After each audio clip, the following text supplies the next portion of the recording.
Hey everybody, Sarah the wife here.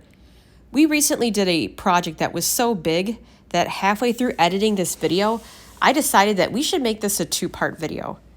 On this video, I wanted to mainly focus on the river rock removal and the method that Justin used to make sure that he cleanly and safely removed the river rock without damaging the customer's home.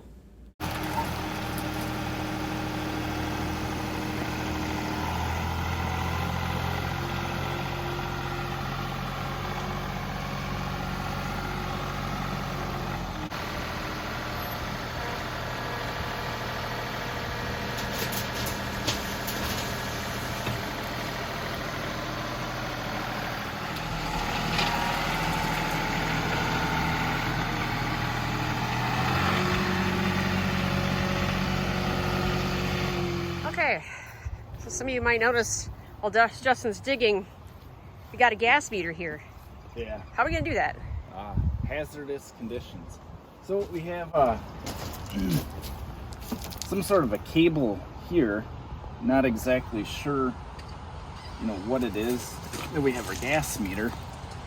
This is about as deep as we can go. This might be deceiving as we pushed it up, but we're really only about an inch or two low through here, and that's really about as good as you can do for the customer, the client, when digging around utilities.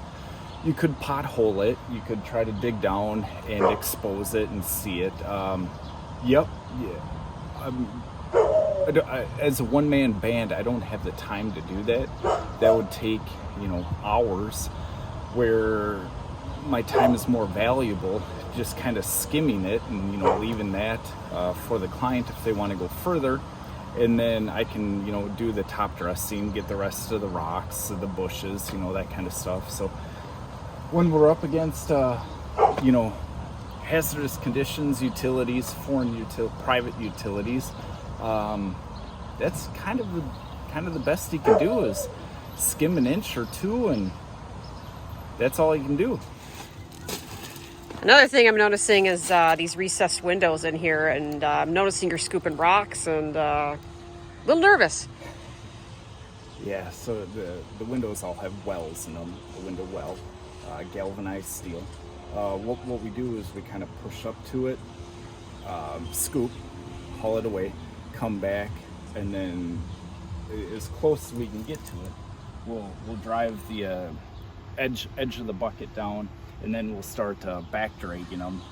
And kind of the trick with rock removal is on the front side, the farthest side, you want to subcut, you want to undercut, and then on the side nearest the house is you kind of back drag it and fill in the hole that you made.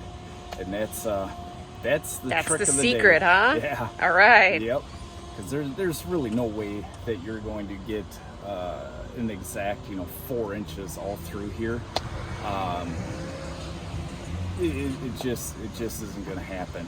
So trick of the day: subcut it away from the house, back drag it into the hole that you made. So what we were just describing about undercutting it, subcutting it, and then pulling it back drag it into your hole, I'll show you what I mean.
So that's what we're talking about when I say, you know, make a hole over here away, bring your bucket, back drag it, and then come at it again. So you're rolling it back away from the house. You never want to put, you know, too much weight on the foundation, side load on your foundation. Foundations are strong with the vertical, not sideways. So you get over there, you get close, you fill up the area that you made, the hole that you made. You already made the hole, you already know you're safe. Wash, rinse, repeat.